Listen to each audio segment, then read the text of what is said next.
경기 김포와 인천의 호우경보, 서울의 호우주의보가 발령된 가운데 시간당 최대 50mm의 비가 내리는 오늘 밤이 최대 고비가 될 전망입니다. 새 정부 첫 추경안이 국무회의를 통과하면서 소득에 따라 최소 15만 원에서 최대 52만 원의 소비 쿠폰이 전 국민에게 지급됩니다. 이재명 대통령이 취임 18일 만인 모레 대통령 관저에서 여야 지도부와 오찬 회동을 진행합니다. 트럼프 미국 대통령이 이란에 대한 군사 공격에 나설지를 앞으로 2주 안에 결정할 것이라고 백악관이 발표했습니다. 시청자 여러분 안녕하십니까? 전국이 본격적인 장마철에 접어들었습니다. 내일까지 돌풍과 천둥 번개를 동반한 많은 비가 내릴 전망인데요.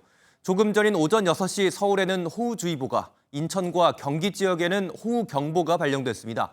가장 큰 고비는 오늘 밤 폭우가 예보된 중서부 지역이 될 것으로 보입니다. 오늘 굿모닝 MBN 첫 소식은 김민수 기자가 준비했습니다. 오늘 새벽 기상청 레이더 영상에 거대한 강수대가 잡혔습니다. 수도권을 동북쪽 방향으로 스쳐 지나가면서 곳곳에 비를 뿌리고 있습니다. 비구름 중에선 시간당 50mm 이상의 비를 뜻하는 보랏빛 영역도 보입니다. 중국발 저기압이 어젯밤 한반도에 접근하면서 중부지방에 본격적인 장마가 시작됐습니다. 오늘 오전 6시 20분 기준 경기 김포와 동두천, 인천 등의 호우경보가, 서울 등지에 호우주의보가 발령됐습니다. 경상권과 제주를 제외한 저녁에 이틀간 최대 150mm 이상의 폭우가 쏟아질 전망입니다. 당장 오늘 밤이 최대 고비입니다. 뚜렷한 정체 전선이 만들어지는 데다 정체 전선상의 저기압까지 통과하면서 밤사이 말 그대로 물폭탄이 쏟아질 전망입니다. 특히 금요일 밤부터 토요일 오전 사이에는 시간당 최대 30에서 50mm의 매우 강한 비가 내릴 것으로 예상되니 주의를 바랍니다. 기상청은 시간당 강수량 30에서 50mm가 정체 전선상의 저기압 발달 정도에 따라 최대 70mm로 상향될 가능성도 있다고 설명했습니다. 시간당 70mm의 강수량은 산사태 위험을 급격히 증가시키고 저지대 침수, 하천 범람, 맨홀 역류 같은 피해를 불러올 수 있습니다. 기상청은 정체 전선이 일요일쯤 제주와 남해안 사이로 물러나지만 다음 주 목요일쯤엔 다시 북상할 것으로 내다봤습니다. MBN 뉴스 김민수입니다. 장마가 시작되면서 침수 피해가 우려되는 지하주차장 대비 상황에도 관심이 쏠립니다. 피해를 줄일 수 있는 물막이 설비 얘기는 매년 나오지만 여전히 설치 규정과 시점 모두 제각각이라 현장은 혼란스럽다고 합니다. 강서영 기자가 취재했습니다. 지하주차장이 침수돼 지난 2022년 7명이 숨진 포항 아파트 사고와 지난해 1명이 숨진 충남 논산의 오피스텔 사고. 모두 지상에서 지하로 밀려드는 물을 차단할 설비, 물막이가 없어 피해가 컸던 곳입니다. 물막이가 있다면 얼마나 침수 피해를 막을 수 있을까? 지하주차장 입구에 물막이를 설치한 뒤 인근 하천이 범람했다고 가정하고 그 앞에 물이 가득 담긴 수조를 설치해봤습니다. 50cm가량이 침수된 상황이지만 물막이판 너머로 새어나오는 물은 거의 없는 모습을 확인할 수가 있습니다. 제대로 설치만 되면 피해를 크게 줄일 수 있는 건데 문제는 설치 의무가 지역별로, 상황별로 제각각이란 점입니다. 환경부 지정 침수 위험 지역인데도 위험도에 따라 설치 의무가 아닌 곳도 있는가 하면 설치 의무 규정은 서울과 포항 등 일부 지자체에만 있습니다. 물막이 설비를 설치해야 되는 의무 대상이 매우 적습니다. 지하주차장인 경우는 필수적으로 설치가 됐으면 하는. 침수 피해가 우려될 경우 물막이를 언제 설치해야 할지에 대한 명확한 지침도 없습니다. 침수가 시작되면 밀려드는 수량에 설치가 힘들고 그렇다고 너무 일찍 설치하면 차량 통행을 요구하는 주민과 마찰을 빚곤 합니다. 뭐가 잠기면 해야 되지 않겠나, 방수량 시간당 얼마 이런 거까지 내가 자세하게 우리가 교육받습니다. 장마철이 시작된 만큼 물막이에 대한 시민들의 이해와 당국의 더 큰 관심이 절실합니다. MBN 뉴스 강서영입니다. 정부가 20조 원 이상을 시중에 더 풀어 내수 살리기에 나섭니다. 이재명 대통령이 취임한 지 2주 만에 추가 경정 예산안이 국무회의를 통과한 건데요. 소득에 따라 15만 원에서 최대 50만 원의 지원금을 전 국민에게 지급해 이번 여름 휴가 때 사용할 수 있게 한다는 방침입니다. 이재명 정부의 첫 추경안, 먼저 홍지호 기자가 보도합니다. 이재명 대통령은 G7 정상회의에서 돌아오자마자 첫 공식 일정으로 국무회의를 주재했습니다. 이 대통령은 얼어붙은 경제를 살리려면 재정이 역할을 할 때가 됐다며 추경의 필요성을 강조했습니다. 국가 재정을 이제 사용할 때가 됐습니다. 너무 침체가 심해서 정부의 역할이 필요할 때라는 생각이 들어요. 국무회의를 통과한 추가 경정 예산안의 최종 규모는 세출 부문만 20조 2천억 원입니다. 이 중 절반이 조금 넘는 10조 3천억 원이 민생회복지원금으로 전 국민에게 지급됩니다. 금액은 소득에 따라 차등을 둬 15만 원에서 최대 40만 원을 먼저 주고 이후 상위 10%를 제외하고 10만 원이 추가 지급됩니다. 최대 50만 원까지 받는 것으로 건강보험료가 소득 기준으로 활용됩니다. 지역사랑 상품권과 선불카드, 신용체크카드 중에서 선택하면 되는데 국회에서 확정되면 2주 안에 1차 지급이 시작됩니다. 소득 수준, 지방재정 여건에 따라 맞춤형으로 설계하고 특히 어려운 계층과 지역에 대한 지원을 늘립니다. 정부는 지역사랑 상품권에도 6천억 원을 더 투입해 할인율을 15%까지 높이고 AI와 에너지 산업에 1조 2천억 원을 투입하기로 했습니다. 추경안은 오는 23일 국회로 넘어가는데 정부는 과감한 재정 투입이 경기를 살리는 마중물 역할을 할 것으로 기대하고 있습니다. MBN 뉴스 홍지호입니다. 이번 추경안에는 경기 침체로 어려움을 겪는 건설업계와 자영업자들에 대한 지원책도 담겼습니다. 만호의 미분양 주택을 나중에 되파는 조건으로 사들여서 유동성의 숨통을 터주고 자영업자 113만 명의 빚을 탕감해준다는 계획입니다. 계속해서 이혁근 기자의 보도입니다. 대구에는 지금도 9천 채가 넘는 미분양 주택이 쌓여 있습니다. 광역시 중 압도적 1위로 싸게 팔아도 아파트가 쉽사리 안 팔리면서 건설사는 자금난에 허덕이고 있습니다. 대구 시내가 할인하거나 페이백을 하지 않는 단지는 거의 없다고 보셔도 무방합니다. 자금이 지금 묶여있는 상황이기 때문에 지난해 지방의 중공점 미분양 주택이 3만 6천 가구나 쌓이면서 자금난에 빠지는 건설사가 늘어나고 건설 경기는 점점 악화되고 있습니다. 이에 정부는 미분양 아파트를 사들였다 준공 후 건설사에 다시 파는 환매 조건부 매입을 12년 만에 다시 꺼내들었습니다. 절반 이상 지었는데도 팔리지 않는 지방 아파트 10,000 가구를 내년부터 3년간 분양가의 절반에 사들인 뒤 다 지어지면 이자 비용 등을 더해 되팔겠다는 겁니다. 투자 규모는 최대 2조 4천억 원으로 이 중 정부 재정으로 3천억 원이 지원됩니다. 허그가 매입을 하고 다시 환매할 수 있도록 함으로써 건설 중에 있는 건설업체의 금융 애로를 좀 해소하고자 했습니다. 정부는 또 4천억 원을 들여 자영업자 113만 명이 코로나19 당시 진 빚을 탕감해주는 이른바 배드뱅크 사업도 추진하기로 했습니다. MBN 뉴스 이혁근입니다. 이스라엘과 이란의 무력 충돌이 일주일째 지속되면서 상황이 더욱 악화되고 있습니다. 이스라엘은 이란 핵시설을 정밀 타격했고 이란은 이스라엘의 병원까지 공격했습니다. 트럼프 미국 대통령이 2주 안에 이란 공격 여부를 결정하겠다는 데드라인을 정했습니다. 김태희 기자가 보도합니다.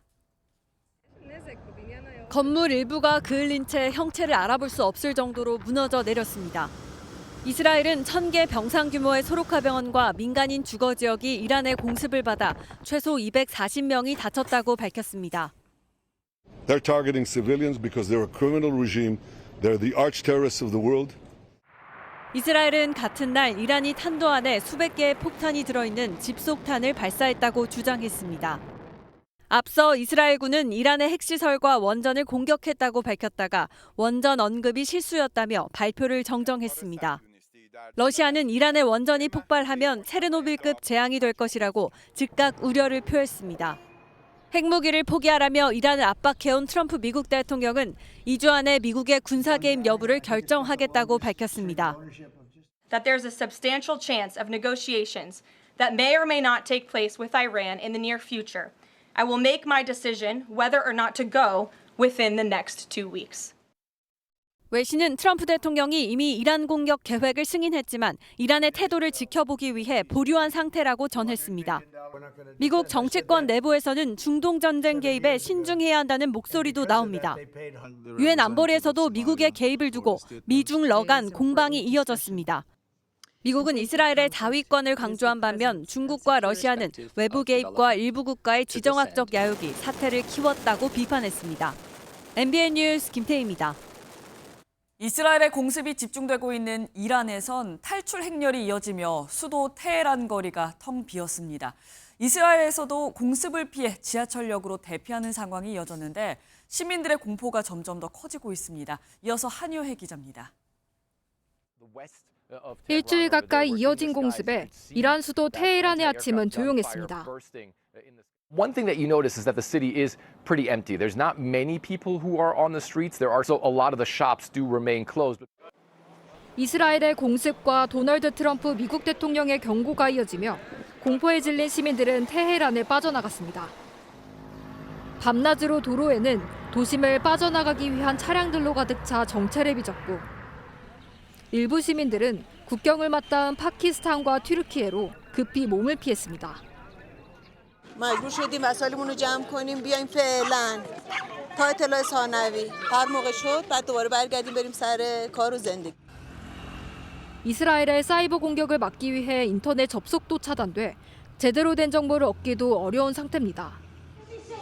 이스라엘도 상황은 마찬가지입니다.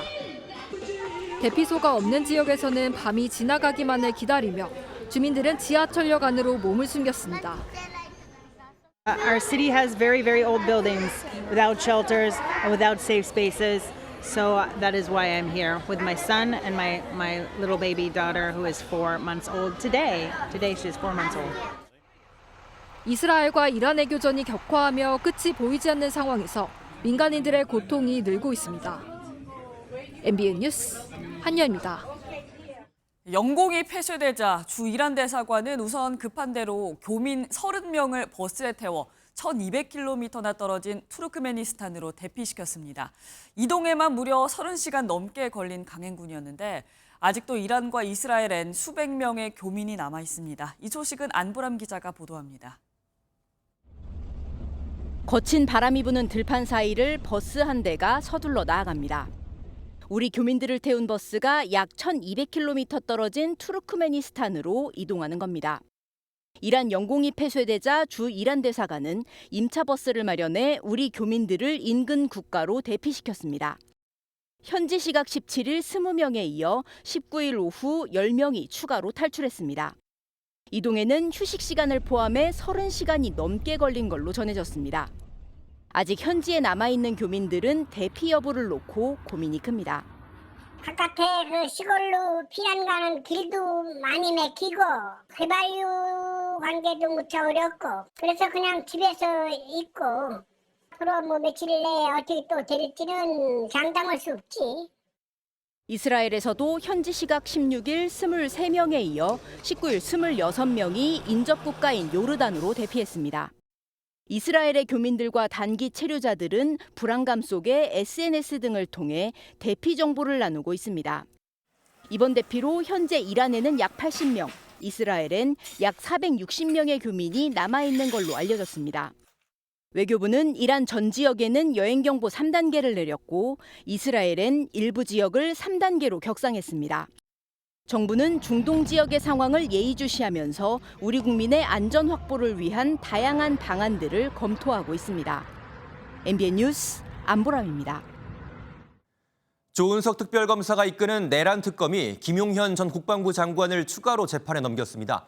구속기한 만료를 앞두고 석방을 차단하려는 조치로 풀이되는데요. 내란 특검은 물론 이른바 3대 특검이 모두 현판식도 하기 전에 나온 첫 기소 사례이자 수사 성과라고 볼 수 있습니다. 보도에 박혜빈 기자입니다. 내란 특검을 맡은 조은석 특별검사가 지난 18일 밤 김용현 전 국방부 장관을 재판에 넘겼다고 공식 발표했습니다. 특검 임명 엿새 만에 김 전 장관에 대한 수사에 착수했고 하루도 지나지 않아 전격 기소했습니다. 김 전 장관은 이미 내란 주요 임무 종사 등 혐의로 재판을 받고 있는데 내란 특검은 증거인멸 교사와 위계에 의한 공무집행 방해 혐의를 추가했습니다. 비상계엄 직후 수행비서를 통해 관련 자료를 파쇄하라고 지시한 혐의와 민간인인 노상원 전 정보사령관에게 비와 폰을 지급한 혐의를 적용한 것으로 추정됩니다. 김용현 장관이 노트북과 휴대전화 파쇄하라고 했습니까? 증언을 거부합니다. 기소를 서두른 배경에는 오는 26일 끝나는 김 전 장관의 구속기한을 고려한 것으로 보이는데 조특검은 법원에 추가 구속도 요청했다고 밝혔습니다. 김 전 장관 측은 특검 출범 전 준비 기간에는 기소 권한이 없다며 조특검을 고발하겠다고 밝혔습니다. 내란 특검은 속도전과 함께 인력 구성도 서두르고 있습니다. 조특검은 중대범죄수사과장을 포함해 경찰 수사관 31명과 공소유지 담당 등 검사 42명 파견을 요청했습니다. MBN 뉴스 박혜빈입니다. 방대한 분야를 수사해야 하는 김건희 특검은 연일 각 분야별 수사팀을 만나면서 면담을 이어가고 있죠. 어제는 이른바 양평고속도로 의혹 수사팀을 만났습니다. 어느 분야를 먼저 수사할지 특검의 고민이 깊어지는 가운데 본격적인 수사를 위한 1차 파견 검사 명단을 보내기도 했습니다. 최희지 기자가 보도합니다. 김건희 특검을 맡은 민중기 특별검사와 특검보들은 어제 경기 남부경찰청을 방문했습니다. 경기 남부청은 특검 수사 대상 중 하나인 양평고속도로 의혹 등의 수사를 진행 중입니다. 민특검은 이첩받을 구체적 사건이 뭔지, 누구를 파견받을지를 논의했다고 밝혔습니다. 앞서 특검팀은 건진법사 사건과 삼부토건 주가 조작 사건을 각각 맡은 서울 남부지검과 금융감독원도 잇따라 방문하는 등 각 의혹별 사건 파악에 집중하고 있습니다. 다른 특검보다도 많은 16가지 의혹을 수사해야 하는 만큼 특검 초기 어느 의혹에 집중할지도 고민이 깊어 보입니다. 좀 중점적으로 보시는 의혹 같은 게 좀 정해졌을까요? 지금은 좀 이릅니다. 사안과 쟁점을 파악한 다음에 말씀드리겠습니다. 특검팀은 김서구 법무부 장관 직무대행과 오동훈 고위공직자 범죄수사처장도 잇따라 만나 파견 인력에 대해 논의하는 등 수사팀 구성에도 박차를 가했습니다. 1차 파견검사 요청 공문을 전송한 특검팀은 이들이 합류하는 대로 수사 방향과 추가 파견 인력 명단 등을 확정할 예정입니다. MBN 뉴스 최희지입니다. 국민의힘이 김민석 국무총리 후보자 낙마와 대여투쟁에 모든 화력을 집중하고 있습니다. 과거 조국 전 법무부 장관을 사퇴시킨 데 큰 역할을 했던 조국 검증 TF처럼 당내 인사청문회와는 별개로 김민석 검증 TF 구성을 적극 검토하고 있습니다. 이 소식은 정태진 기자가 취재했습니다. 국민의힘은 김민석 총리 후보자가 비리 백화점이라며 이재명 정권의 인사참사라 규정하고 대통령의 결단을 촉구했습니다. 대통령 본인부터 5개의 재판을 받는 와중에 국정 2인자인 총리 후보자는 불법 정치자금 의혹과 재산 증식, 채무거래 의혹도 모자라서 아빠 찬스로 얼룩져 있고 국민의힘은 국회 인사청문회와 별개로 국민 제보를 통한 국민청문회 운영에 나서기로 했습니다. 해명해야 될 후보자의 의혹과 결격 사유가 너무 많습니다. 저희가 국민청문회라고도 말씀을 드렸죠. 그곳으로도 저희가 계속 제보를 받고 해서 당 차원의 김민석 검증 TF 구성을 적극 검토하고 있는 것으로도 확인됐습니다. 김 후보자에 대한 각종 의혹 검증에 당력을 모으겠다는 건데 지도부 핵심 관계자는 제2의 조국 사태라고 규정하며 강력한 대여투쟁을 예고했습니다. 지난 2019년 조국 전 법무부 장관은 취임 35일 만에 사퇴한 바 있습니다. 조 후보자는 범죄 혐의자입니다. 수많은 위법과 편법, 특권의 논란을 받는 자가 김민석 후보자에 대한 파상 공세가 이어지는 가운데 국민의힘은 김 후보자 칭화대 학위 취득 의혹 검증을 위해 법무부를 항의 방문해 당시 출입국 기록 제출을 촉구했습니다. MBN 뉴스 정태진입니다. 김민석 국무총리 후보자는 칭화대 석사 학위 논란에 대해 당시 중국 출입국 기록을 공개하면서 논란을 정면 돌파할 의지를 내비쳤습니다. 더불어민주당은 망신주기식 검증이라고 비판하면서 도덕성 검증 부분은 비공개로 진행하는 인사청문회법 개정을 추진하겠다고 밝혔습니다. 이지율 기자의 보도입니다. 김민석 국무총리 후보자가 2005년부터 2018년 사이 중국을 오간 기록을 SNS에 올렸습니다. 더불어민주당 최고위원 시절 칭화대 석사 학위 취득이 상식 밖이란 야당 주장에 자신이 정리한 중국 출입국 날짜와 이용한 비행기 편명을 공개한 겁니다. 김 후보자는 월수금 아침 최고회의를 일주일에 하루씩 번갈아 빠지며 비행기 출퇴근 학업 투혼을 불태웠다며 칭화대 로스쿨은 마구잡이 학위를 주는 대학이 아니라고 강조했습니다. 월수금에 아침 회의를 하고 7시 회의를 하고 8시, 9시 비행기를 타고 그 수업을 다 했어요. 다 하고 시험 다 보고. 민주당은 국민의힘이 검증이 아닌 망신 주기를 하려고 한다며 인사청문회법 개정을 예고했습니다. 청문 대상자의 인신을 공격하고 흠집내어서 정치적 반사이익을 취하는 자리가 아닙니다. 이제 인사청문회의 본래적 목적과 기능을 회복해야 하겠습니다. 국민의힘은 민주당의 인사청문회법 개정 추진에 견제할 장치도 없다며 법치와 민주주의 붕괴라고 반발했습니다. MBN 뉴스 이주일입니다. 새 정부 들어 첫 인사청문회가 열렸습니다. 이종석 국가정보원장 후보자의 인사청문회에선 후보자의 대북관을 놓고 여야가 정면으로 충돌했는데요. 국민의힘은 국정원이 북한의 대남 연락사무소로 전락하는 것 아니냐고 지적했고, 더불어민주당은 사과를 요구하며 고성이 오가는 등 청문회 분위기가 격해졌습니다. 보도에 이성식 기자입니다. 여야가 이종석 국정원장 후보자 인사청문회에서 이 후보자의 안보관, 대북관을 놓고 충돌했습니다. 국민의힘은 과거 인터뷰 내용을 거론하며 이 후보자의 성향이 너무 친북적이라고 지적했습니다. 대한민국을 지키는 기관으로 기능을 할지 아니면 북한의 대남 연락사무소 기능을 하는 그런 기관으로 전락할지 이런 것들을 걱정하게 된다는 말씀이에요.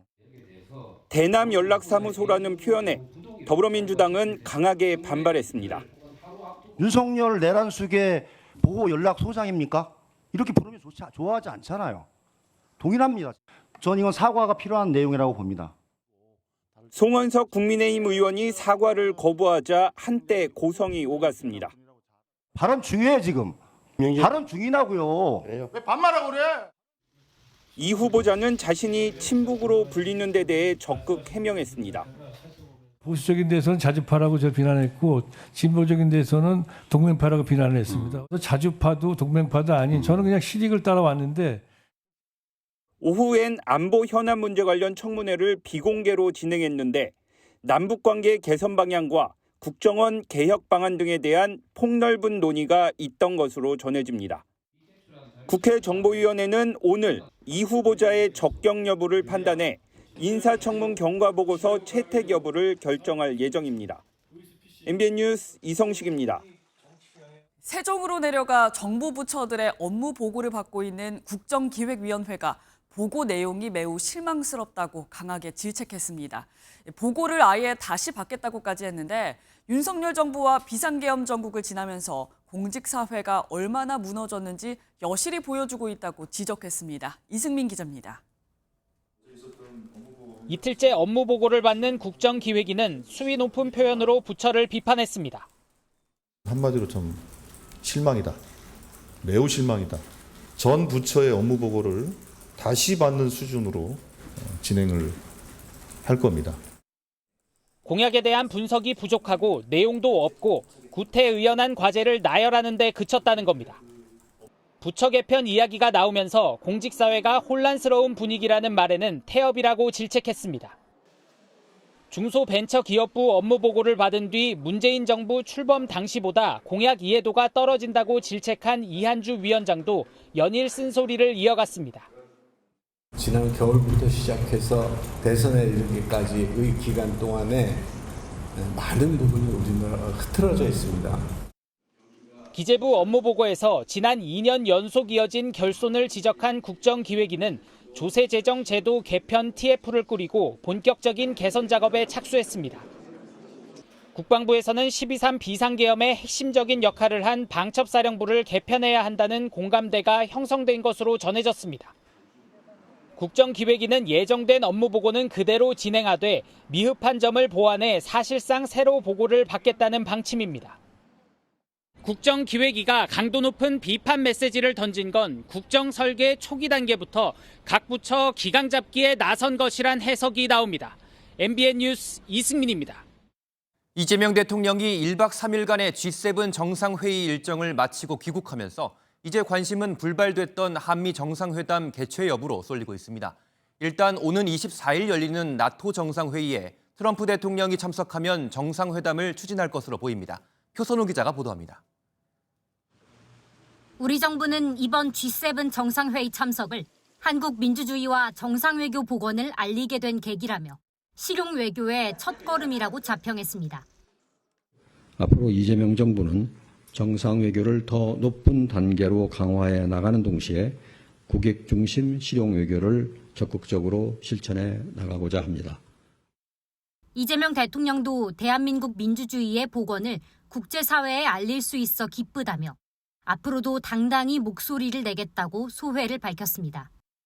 다만 관세 협상에 물꼬로 주목됐던 한미 정상회담은 트럼프 미국 대통령의 조기 귀국으로 불발되면서 우리 정부는 빠른 시기 재추진을 시사했습니다.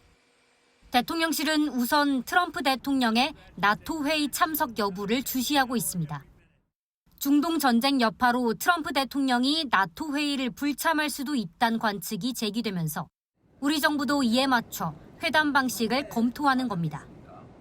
대통령실 관계자는 한미 정상회담 방식을 조율 중이라며 나토 참석 여부에 대해서도 확답은 아꼈습니다. 다만 만약 미국과 한국 모두 나토 회의 참석이 확정된다면 한미 정상회담은 나토에서 성사될 가능성이 있습니다.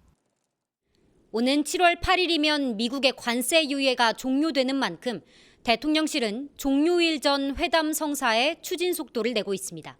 MBN 뉴스 표선우입니다. 이재명 대통령이 이틀 뒤 여야 지도부와 오찬을 겸한 회동에 나섭니다. 대통령 취임 18일 만인데요. 의제에 제한을 두지 않고 허심탄회하게 여러 현안에 대한 의견을 듣겠다고 밝힌 만큼 회동 결과에 벌써부터 관심이 집중되고 있습니다. 이시열 기자가 보도합니다. 다가오는 일요일 낮 12시, 이재명 대통령이 대통령 관저에서 여야 지도부와 오찬 회동을 진행합니다. 취임 18일 만에 야당 지도부와 소통에 나서는 겁니다. 이번 오찬 회동에는 더불어민주당 김병기 당대표 직무대행 겸 원내대표, 국민의힘 김용태 비상대책위원장과 송원석 원내대표가 참석할 예정입니다.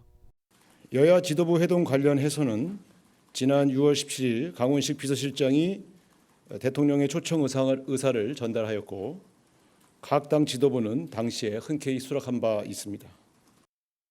대통령실은 주요 7개국 G7 정상회의와 관련한 여러 내용을 소상히 설명할 계획이고 기타 의제에 제한 없이 허심탄회한 대화를 나누겠다고 했다고 밝혔습니다. 애초 대통령실 참모들은 회동 시기로 7월 초순을 건의했지만 이에 이 대통령은 뒤로 미룰 이유가 있겠나라고 말하며 시기가 앞당겨진 것으로 알려졌습니다. 앞서 문재인 전 대통령은 취임 9일 만에 여야 5당 원내대표와 오찬 회동을 했고 윤석열 전 대통령은 취임 2년 만에 야당 대표를 만났습니다. 이번 회동에서 민주당은 정부에 필요한 지원이나 입법을 언급할 것으로 예상되는 반면 국민의힘은 김민석 국무총리 후보자 사퇴 등을 요구할 것으로 보입니다.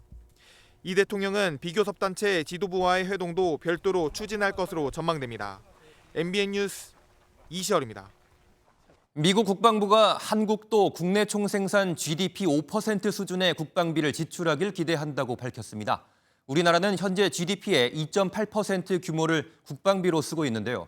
사실상 국방비를 2배로 내라는 트럼프 행정부의 요구는 우리 정부의 큰 부담으로 다가올 전망입니다. 김현 기자가 보도합니다.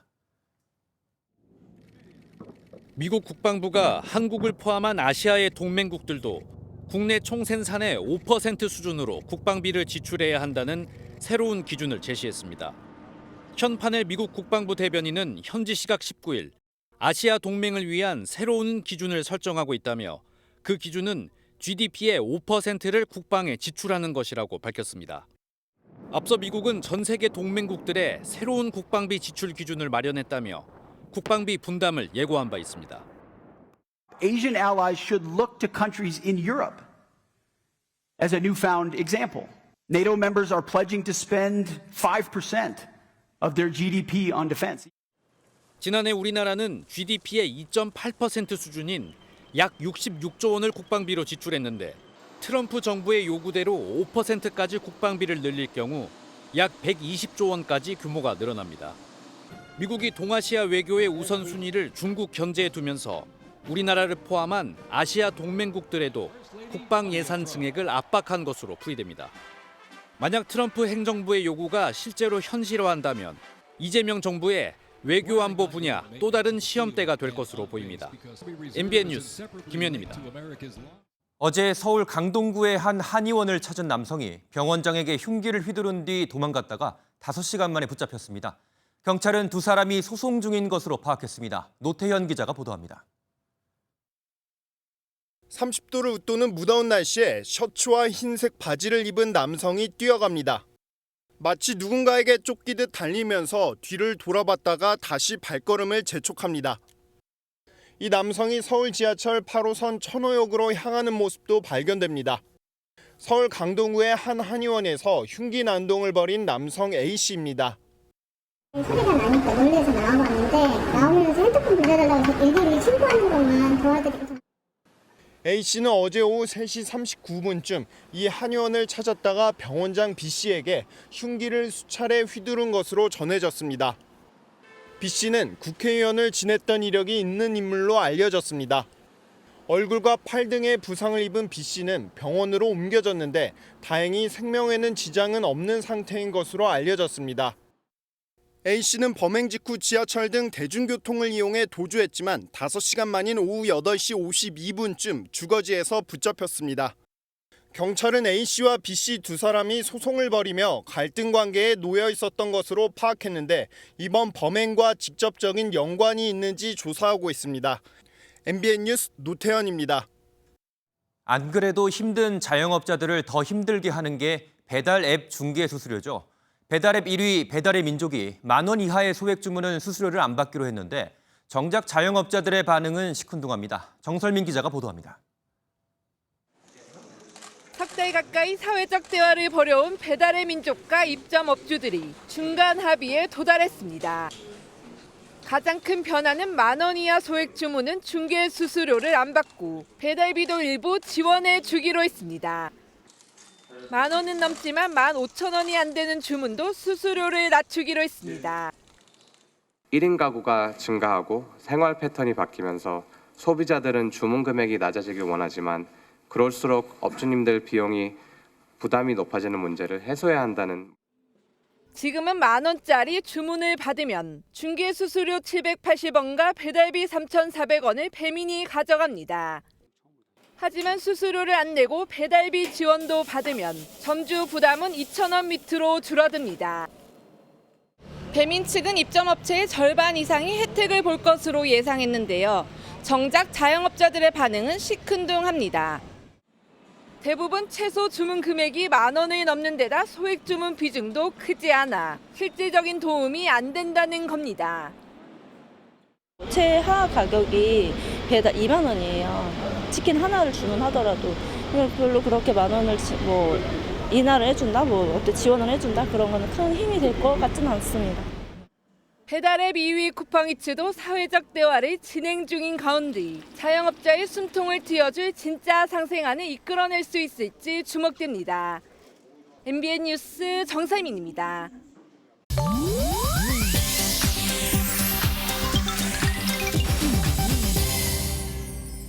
인터넷에 화제가 되고 있는 소식을 모아 전해드리는 인터넷 와글와글입니다. 앞서 배달앱 관련 소식 전해드렸는데요. 소비자에게 팁을 강요하는 가게, 또 일부러 별점을 낮게 주는 소비자가 있어 논란은 이어지고 있습니다. 배달앱에 입점한 한 피자 가게, 주문 필수 항목에 잘 먹을게요라 적힌 2,000원 금액의 항목. 이 항목을 클릭해야만 주문 수락이 이뤄진다는데요. 사실상 강제로 팁을 지불해야 하는 구조입니다. 누리꾼들은 꼼수 가격 인상이라고 지적하는데요. 그런가 하면 주문한 음식이 너무 맛있다면서 가게에 별점 1점을 준 리뷰도 누리꾼들의 공분을 사고 있습니다. 리뷰에 별이 많아지면 가격이 오른다는 근거 없는 이야기를 들었기 때문이라는데 별점은 가게 매출에 막대한 영향을 끼치는 만큼 누리꾼들은 이기적이다, 소름 끼친다는 반응입니다. 오징어 게임 시즌3의 1화가 미국에서 최초로 공개됐습니다. 현지 시간 18일 뉴욕에서 열린 행사, 황동혁 감독과 배우 이정재, 이병헌, 임시완 씨 등이 레드카펫이 아닌 핑크카펫에 등장했는데요. 오징어 게임의 주역들이 참석한 가운데 팬들에게 시즌3의 첫 번째 이야기가 상영됐습니다. 황 감독은 여러분들을 절대 실망시키지 않을 거라 약속한다며 자신감을 드러냈는데 상영 직후 관객들의 박수와 환호가 터지며 뜨거운 반응이 이어졌다고요. 주인공 기훈과 프론트맨의 마지막 대결이 펼쳐지는 오징어 게임 시즌3 오는 27일에 공개될 예정입니다. 일본에선 폭염으로 새우가 대량 폐사된 사진이 SNS에 공개돼 누리꾼들의 안타까움을 자아냈습니다. 물속에 수십 마리의 새우가 논바닥에 가라앉아 있습니다. 글쓴이는 논 속이 목욕물처럼 뜨겁고 왕새우가 대량으로 삶아져 올라왔다고 전했는데요. 폭염 등 이상기후의 현상으로 수온이 올라가면서 견디지 못하고 폐사한 것으로 보이는데요. 현지 누리꾼들은 외래종이라 일본 기후에 적응하지 못한 것 같다. 지구온난화 영향이 제대로 드러났다며 충격이라는 반응입니다. 장마가 시작된 우리나라도 이후 폭염이 닥칠 텐데요. 대비 잘 해놓는 것이 필요하겠습니다. 지금까지 인터넷 와글와글이었습니다.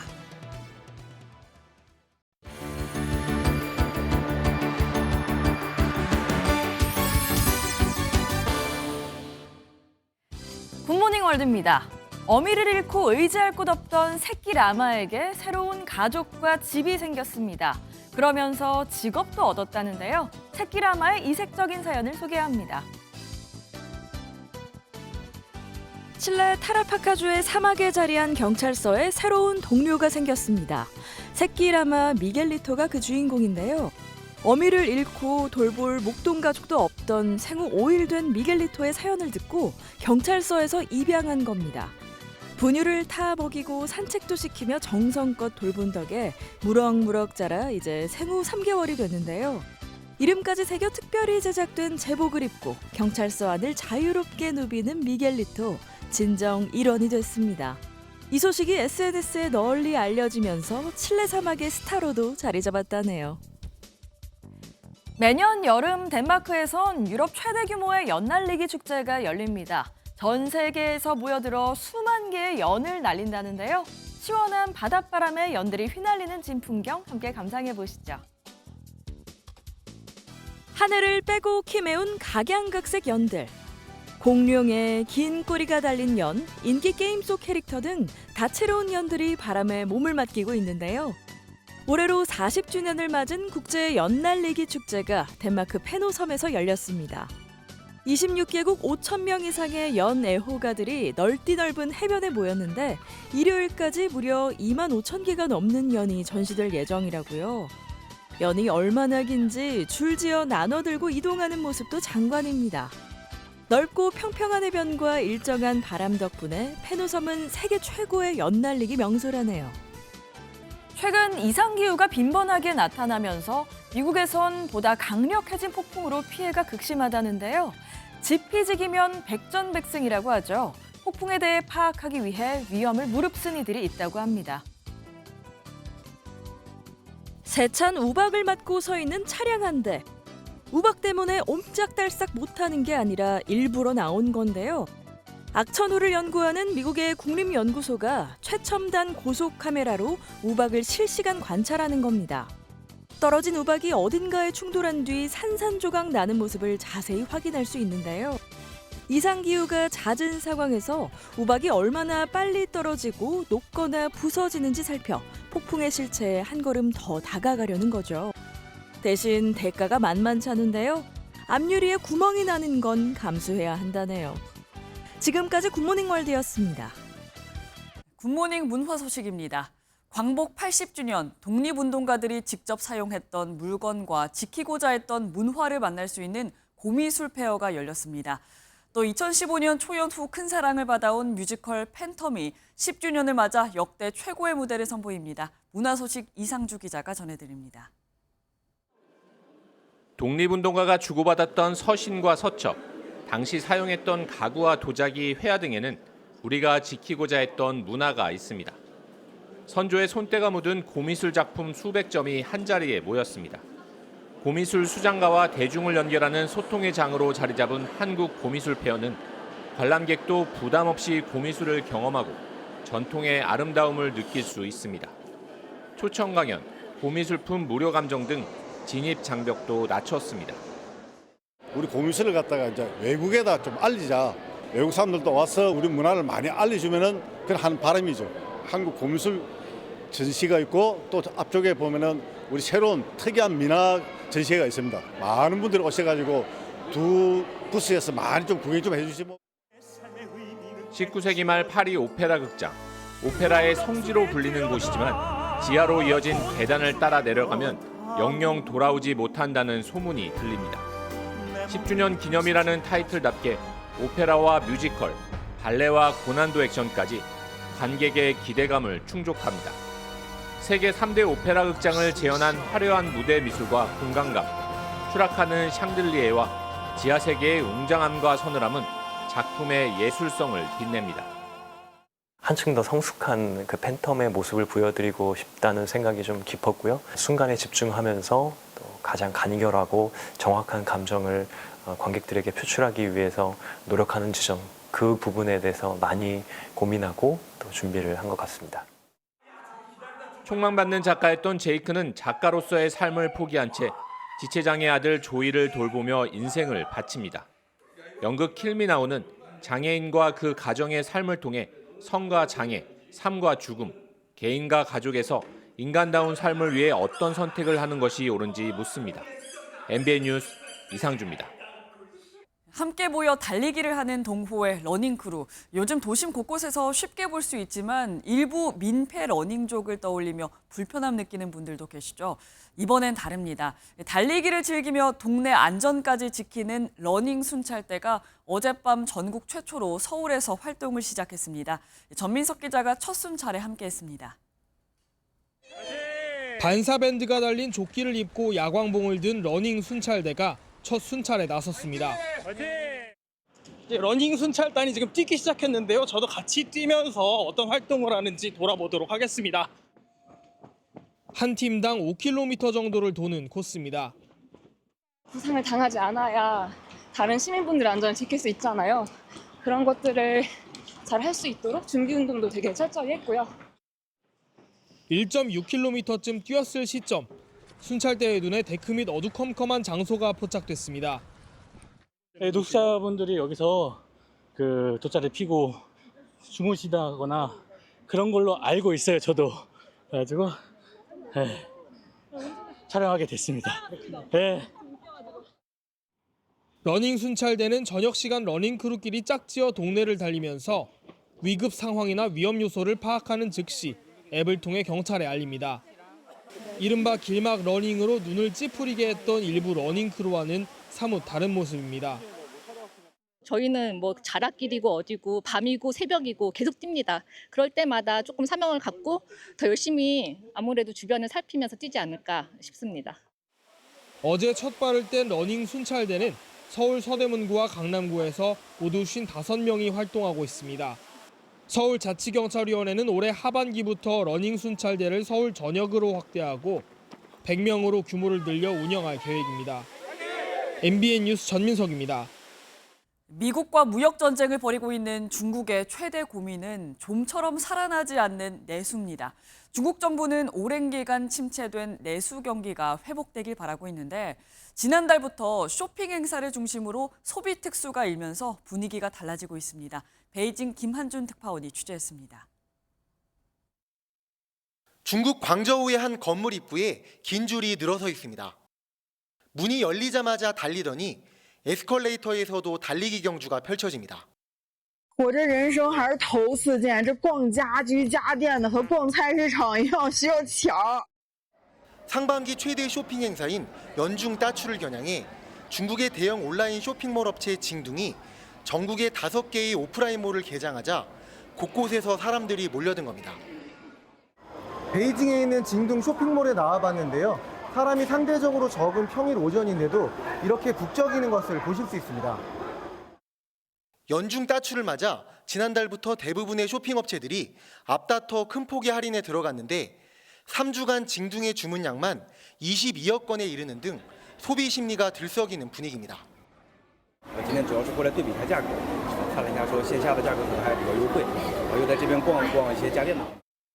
중국은 미국과 무역 전쟁을 치르는 와중에도 올해 성장률 목표치를 지난해와 같은 5% 안팎으로 고수 중입니다. 정부 지원금과 기업들의 할인이란 투트랙으로 내수를 진작시킬 수 있다고 자신하고 있습니다. 二季度呢，即使面临了美国加征关税的冲击，国内经济增长依然呈现了较强的韧性。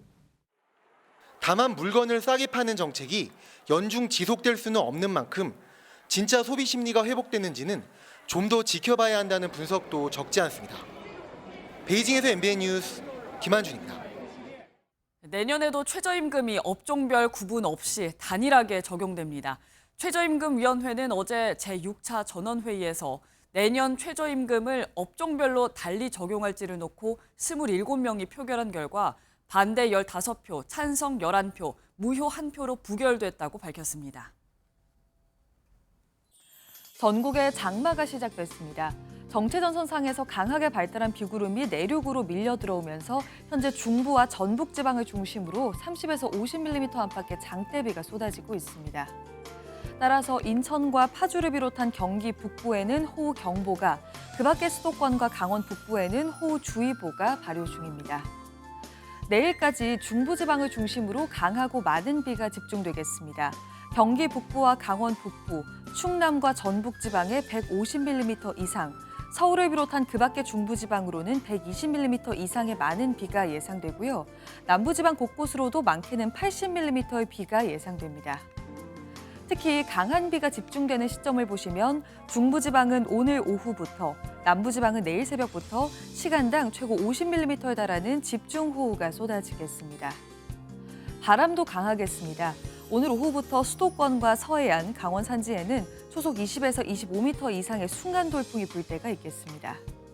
현재 기온은 서울이 24.4도, 대전이 26.5도로 출발하면서 곳곳에서 열대야가 나타났고요.